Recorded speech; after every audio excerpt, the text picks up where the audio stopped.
Good morning, Radhe Radhe বন্ধুরা। এখন সকাল 5:30 মতো বাজে। আজকের ব্লগটা আমি এখান থেকে স্টার্ট করছি। সূর্য এখনো ওঠেনি। সূর্য উঠলে রোদের যে তাপ হবে তখন ঘর থেকে বাইরে বেরোনো মুশকিল হয়ে যায়। আর গাছে ফুলগুলো খুব সুন্দর ফুটে আছে। এখন আমাকে একটু সকাল করে ঘুম থেকে উঠতে হয়, কারণ দেবাঞ্জনের এখন মর্নিং স্কুল হচ্ছে। সকাল 7টায় ওর স্কুল হয়। আমি যদি একটু সকাল করে উঠে কাজবাজ না গুছাই তাহলে ওকে আমি স্কুলে খাইয়ে পাঠাতে পারবো না টাইম মতো। সেজন্য আমাকে একটু সকাল করেই উঠতে হয় এখন।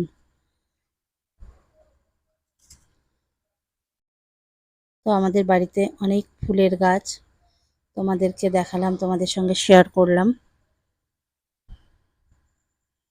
আর প্রতিটা গাছে ফুল ফুটে আছে, কারণ ফুল এখনো তোলা হয়নি পুজোর জন্য। আর এখানে আমি রান্নাঘরে চলে এসেছি দুধ জাল দিতে। আর পাশে চাও বসিয়ে নিয়েছি। আর ওদের কাপে কেশরটাও দিয়ে নিয়েছি। চায়ের জন্য আমি আমুল দুধ গুলিয়ে নিয়েছি। আর চা পাতা দিয়ে চাটা ফুটে আমার চাটা রেডিও হয়ে গেছে। তো আমার কাপে চা ঢেলে নিলাম। আমি শাশুড়ির জন্য চা করেছিলাম, কিন্তু উনি খাবে না। তো পরে আমাদেরকে খেয়ে নিতে হবে, বেশি করা হয়ে গেছে। আর যে পরিমাণ গরম, এই সকালেই আমি ফ্যান চালিয়ে বসে আছি। গরমে মুখে আর হাসি থাকছে না, তবুও জোর করে হাসতে হচ্ছে। আর সকালবেলায় এই এক কাপ চা না খেলে সারাদিনটা যেন কোনো রকম এনার্জি পাওয়া যায় না।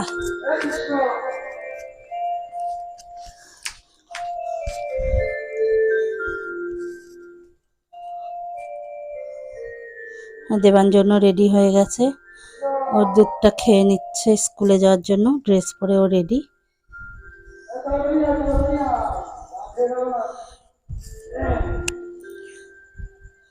সকালে আজকে রান্না বান্না কিছু করিনি। বাজার থেকে তিতলি লুচি তরকারি কিনে নিয়ে এসেছে।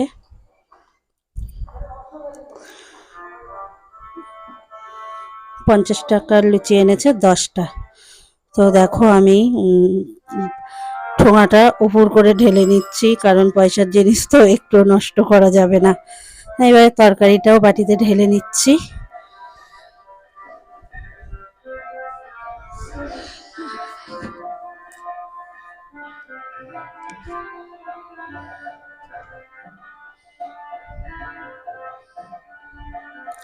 মাঝে মাঝে এক একদিন ইচ্ছা হয় যে রান্না বান্না করব না, একটু বাইরে থেকে কিনে কেটে খাবো। তো আজকে সকালটা এভাবে চালিয়ে দিচ্ছি। আমরা খেতে বসেও পড়েছি, তিতলি খাওয়া শুরু করেছে।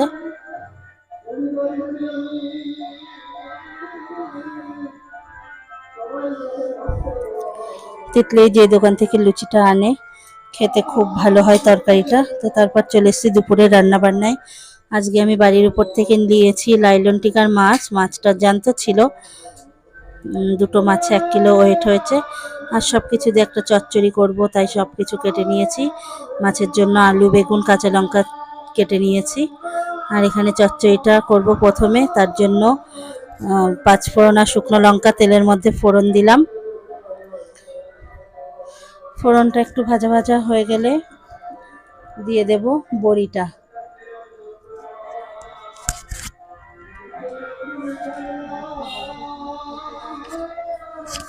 বড়িটা দিয়ে দিলাম।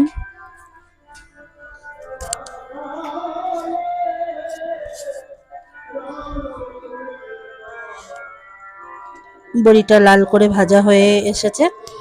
তো এবারে আমি সবজিগুলো ঢেলে দিলাম। সবজিগুলো একটু নাড়াচাড়া করে সবজির পরিমাণ অনুযায়ী লবণ, হলুদ এর মধ্যে অ্যাড করব, দিয়ে খুব ভালো করে ভাজা ভাজা করে নেব।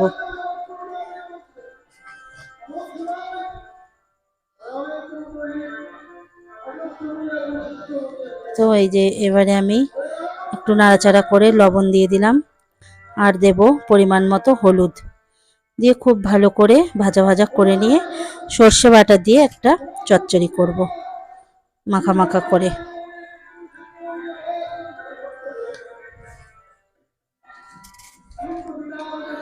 গরমে মাছ মাংস খেতে খুব একটা ভালো লাগে না, সবজি হলে খুব ভালো হয়।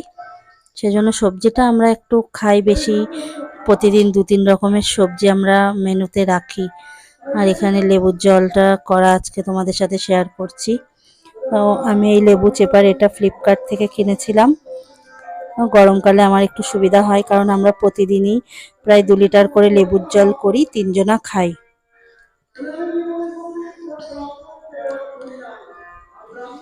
আর লেবুটা চিপতে এতে আমার খুব সুবিধা হয়।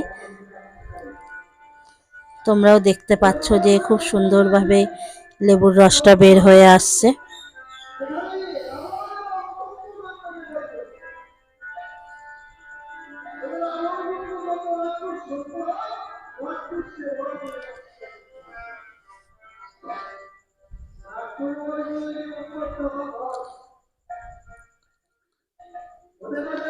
তো অলমোস্ট আমার লেবুগুলো চিপে নেওয়া হয়ে গেছে প্রায় সবই।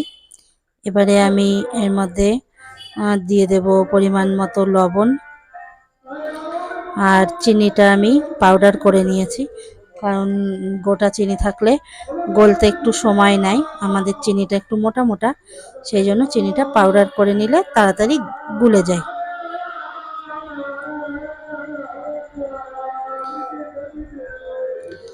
এবারে আমি এর মধ্যে দেব 2 লিটারের মতো ঠান্ডা জল, দিয়ে খুব ভালো করে মিক্স করে নিলেই লেবু জলটা রেডি হয়ে যাবে। আর সবাইকে বলছি গরমে এই জিনিসটা খাবে, এটা গরমে সকলের জন্য খুবই উপকারী। ভাত মাছ তরকারি না খাও, এটা খাবেই, অবশ্যই খাবে। তো এই যে দেবাঞ্জনও বসে পড়েছে খেতে। আর দেবাঞ্জনের পেছনে দেখো তেলের প্যাকেটগুলো আমি কিন্তু ফেলি না, কারণ এগুলো উনুন ধরাতে আমার খুব সুবিধা হয়। তো চচ্চড়িটা হতে হতে আমি লেবু জলটা তৈরি করেছিলাম। এবারে আমি মাছটা ভেজে নিচ্ছি এইভাবে।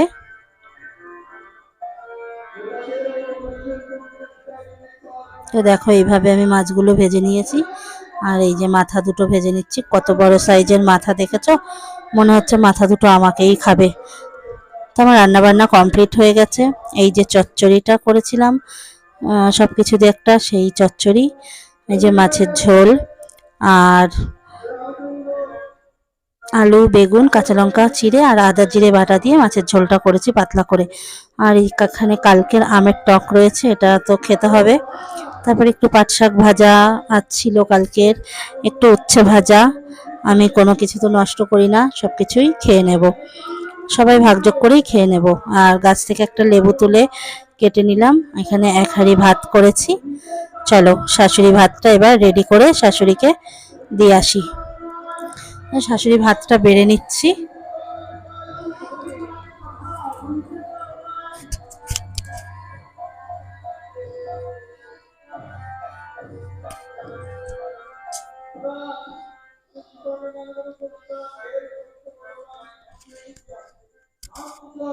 আমার হাতাটা একটু ছোট, সেই জন্য ভাতটা বাড়তে সময় লাগে।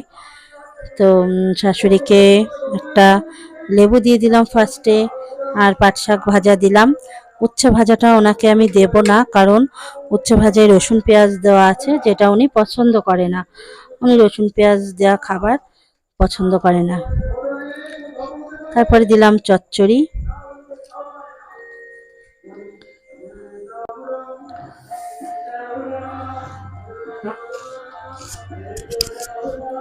এবারে মাছের ঝোলটাও বাটিতে তুলে নেব।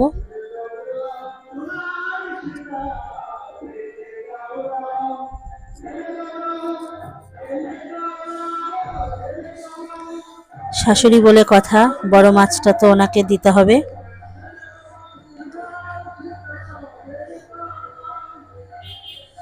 আর বন্ধুরা দেখো বেগুনগুলো এখনো আস্ত আছে, কিন্তু আমি জানি না বেগুনগুলো কতক্ষণ এরকম আস্ত থাকবে।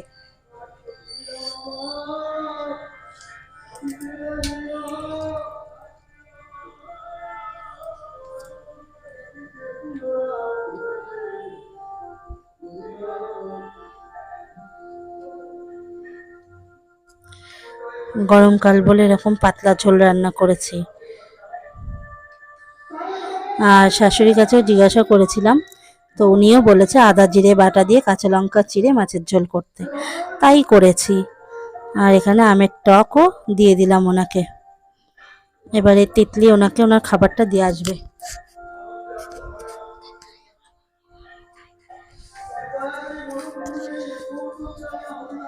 তারপর চলে আসলাম আমাদের তিনজনার খাবার বাড়তে। লেবুগুলো নিয়ে নিচ্ছি পাতে পাতে। আর তিতলি একটু উচ্ছে ভাজা নিয়েছে, দেবাঞ্জন উচ্ছে ভাজা শাক ভাজা কোনো কিছুই নেবে না, তো আমাকে উদ্ধার করতে হবে, সেজন্য আমি প্রথমেই পাতে তুলে নিয়েছি। এবারে দেবাঞ্জনের ভাতটা বেড়ে দিচ্ছি। আমার এই হাতাটা দিয়ে ভাত বাড়া খুব সুন্দর হয়, একটা ভাতও কাটে না। হাতাটা আমাকে তিতলির বাবা নিয়ে এসে দিয়েছিল কাতার থেকে, তো আমি হাতাটা ব্যবহার করি কন্টিনিউ। আর সত্যি হাতাটা দিয়ে ভাত বাড়তে আমার খুব সুবিধাও হয়। এবার তিতলির ভাতটা বেড়ে দিচ্ছি। গরমে না কেউ বেশি খাচ্ছে না, সবাই অল্প অল্প খাচ্ছে। মানে এমন হচ্ছে যে রান্না বান্না করাই বৃথা হয়ে যাচ্ছে।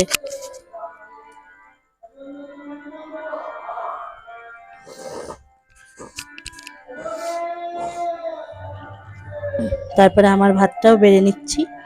আমি প্রথমেই শাশুড়িকে খাবার বাড়ার সময় শাক ভাজা উচ্ছে ভাজাটা আমার পাতে তুলে নিয়েছিলাম, কারণ আমি দেবাঞ্জন তো বলেছেই ও খাবে না ওগুলো, আর তিতলি বলেছিল একটু উচ্ছে ভাজা খাবে, অল্প একটু দিয়েছি ওকে অল্প করে। আর সবজি খেতে আমার কোনো সমস্যা নেই, আমি সবজি খাই। তো এবারে দেবাঞ্জনকে চচ্চড়ি দিয়ে দিলাম। চচ্চড়ি এই টাইপের চচ্চড়ি হলে দেবাঞ্জন ভালো খায়। তিতলিও সবজিটা খুব ভালোবেসেই খায়, কিন্তু বাসি বলে ওরা খেতে চাইলো না। তো আমার পাতে চচ্চড়িটা আমি পরে নেব। আর এখন খাওয়া দাওয়া করার পালা। খাওয়া দাওয়া করে তোমাদের সঙ্গে পরে আবার দেখা হচ্ছে। আর দেবাঞ্জনের খিদে পেয়ে গেছে, ও বারবার ইশারা করে দেখাচ্ছে। তো চলে এসেছি সন্ধ্যাবেলায়। খাবে তিতলি দেবাঞ্জন জ্যাম পাউরুটি, আর আমি একটু পাউরুটি দিয়ে চা খাবো। তো তিতলিও বায়না করেছে মা আমিও চা খাবো, তো 2 কাপ চাই করব। পাউরুটিগুলো সেঁকে নিচ্ছি। তিতলি দেবাঞ্জনের দুটো দুটো করে জ্যাম পাউরুটি, আর আমি চা দিয়ে 1 পিস খাবো রুটি। এই 5টা রুটি খুব স্লো জালে একদম মচমচে করে ছেঁকে নেব। রুটি খুব ভালো করে ছেঁকা না হলে খেতে ভালো লাগে না, নরম থাকলে সত্যি কথা বলতে আমার ভালো লাগে না। আর আমার ছেলে মেয়েও দেখেছি এখন আর নরম থাকলে রুটি খেতে চায় না, ওদেরও আমার মতো টেস্ট এসে গেছে।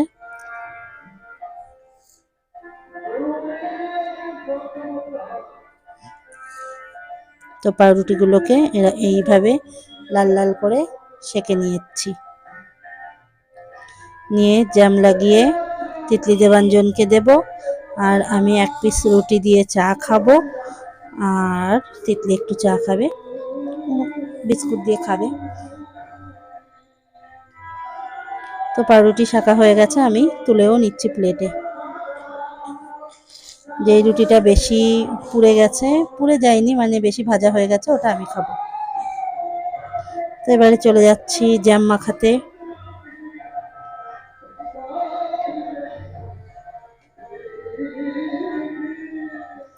দেবাঞ্জনের খুব প্রিয় খাবার জ্যাম পাউরুটি।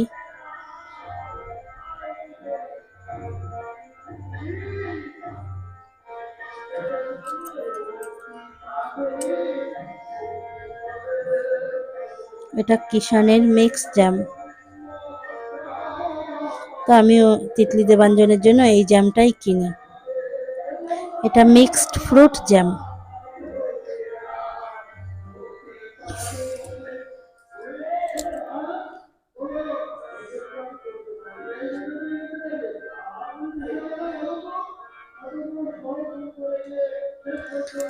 আর হয়তো ভিডিওর মধ্যে কীর্তনের আওয়াজ আসতে পারে, আমাদের বাড়ির পাশে কীর্তন হচ্ছে, তো সেই আওয়াজ একটু আসতে পারে, তোমরা বন্ধুরা অ্যাডজাস্ট করে নিও একটু।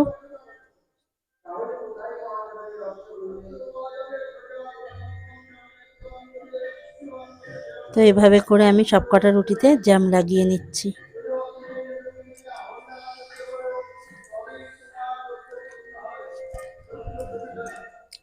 জ্যাম মাখানোর এই চামচটাও তিতলির বাবা এনে দিয়েছে কাতার থেকে। আর এই যে সেই পোড়া রুটিটা আমার ডান হাতে, এটা আমি চা দিয়ে খাবো, আমি সাইড করে রাখলাম।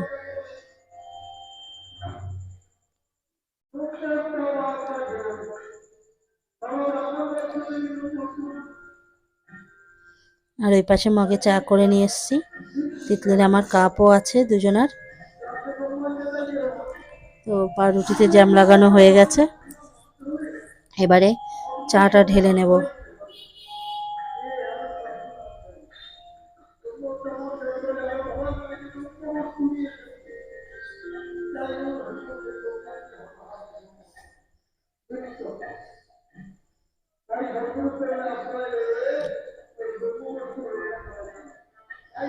আর সত্যি কথা বলতে বন্ধুরা, লিকার চা খেতে আমার ভালো লাগে না। মাঝখানে কয়েকদিন লিকার চা খেয়েছিলাম আমার পেটের সমস্যার জন্য। এখন যেহেতু পেট ভালো আছে সেই জন্য লিকার চা এখন আর খেতে ইচ্ছা করে না, মানে কোনোদিনই পছন্দ করি না লিকার চা। তো তিতলি দেবাঞ্জন ওদের জ্যাম পাউরুটি খাওয়া শুরু করেছে।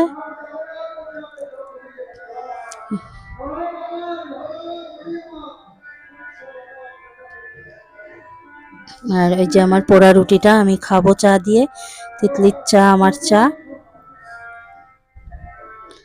এই যে আমি এটা চা দিয়ে খাবো। তো আজকের ভিডিওটা এই পর্যন্ত, দেখা হবে আবার নেক্সট ভিডিওতে।